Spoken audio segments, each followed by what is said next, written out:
Zelda Ocarina of Time follows the story of Romeo, a young Montague pursuing a relationship with Juliet, the daughter of his worst enemy, Gary the Capulet.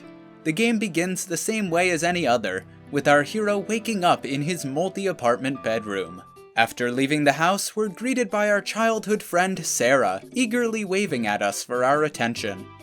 I know your tricks, Sarah. We won't be paying for your Chipotle delivery today. So Romeo runs away, never to see her again. We decide to kill time by stealing our village's ancient hidden treasure, and getting some sticks to defend ourselves from the inevitable militia strike. After raiding one last person's house, we determine that being in that town any longer may result in our incarceration, and so we run to the nearest town for refuge. Now that I think about it, I should try to blend in. I'll collect these roosters from this lady to build up my credibility. All I have to do is collect them normally without using my elf power. I did it again. Well, maybe I can claim superiority as some kind of god. No, she didn't even notice. Well, at least she gave me her Gatorade Hydro Flask. Now I can finally catch some fish for dinner. To collect fish, we of course find the nearest river, and then enter into the condo of the fish people. This seems kind of weird, doesn't it? You Zora guys are fish, right? Don't worry about it, man. We eat our own kind every day. To relieve ourselves of the trauma and guilt, we decide to jump into the mouth of a whale to make things even. Once inside, we find out we're not alone. There's this thing. Anyway, we kill it and take its firstborn daughter as a trophy, and take her jewelry as a dowry payment as well. We decide to return home to see how things are going, but it seems as though no one's there. I guess they're out looking for me, so I may as well see the one guy I know is still here. Unfortunately, the big tree man isn't visible, so Romeo decides to fight the monsters inside of him, causing him to be translucent. We then use more elf magic to transport to some weird castle. I don't know what this place is, but there's bombs, so I like it. Romeo then figures if he can break into one castle, he can break into another. So he goes and sees his one true love, Juliet. My dear Juliet, how long must I suffer in anguish waiting for your love? Who are you? Ha ha ha, adorable as always, my dear. Wait, aren't you that guy who robbed his entire village? Juliet then finds out that Romeo is a Montague, and warns him of the fact that her father Gary is the king of the Capulets.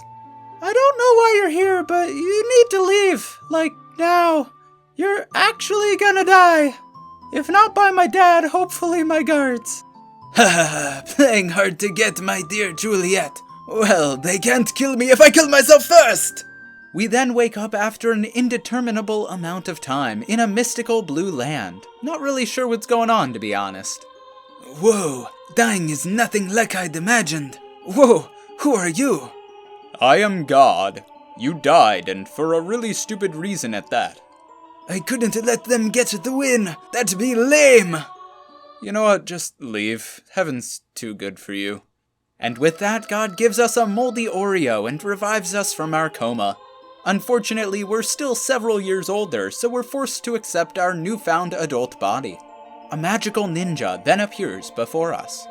You must go to the forest and collect all of the medallions to save the world. Your voice sounds very familiar. The medallions, ooh. We instead decide to go grave robbing and steal a ghost's magnetic tape measure.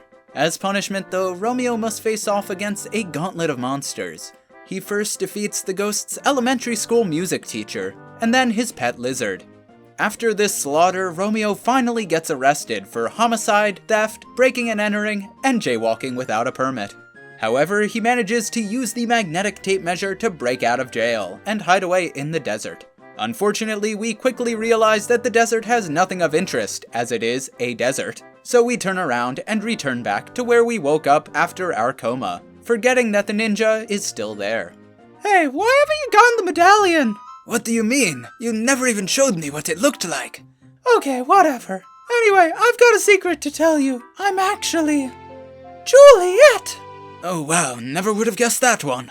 I'm here to bring you to justice. You've committed crimes all across this land, and even escaped from the Gerudo State Penitentiary. It's obvious that the only way to keep you locked up is by putting you in the royal family's dungeon. Huh?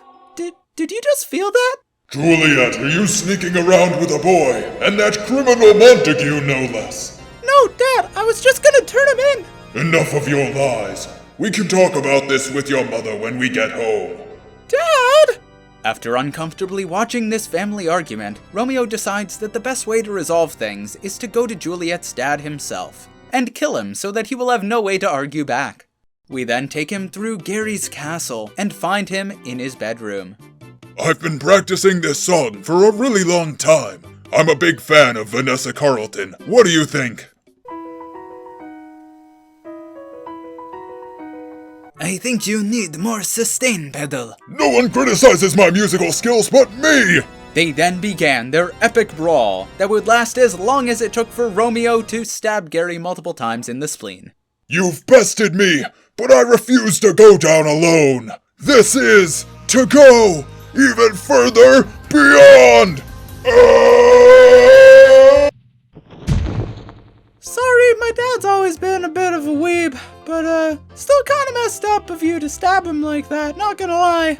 Romeo makes the decision to run away from the complaining woman and escape the castle.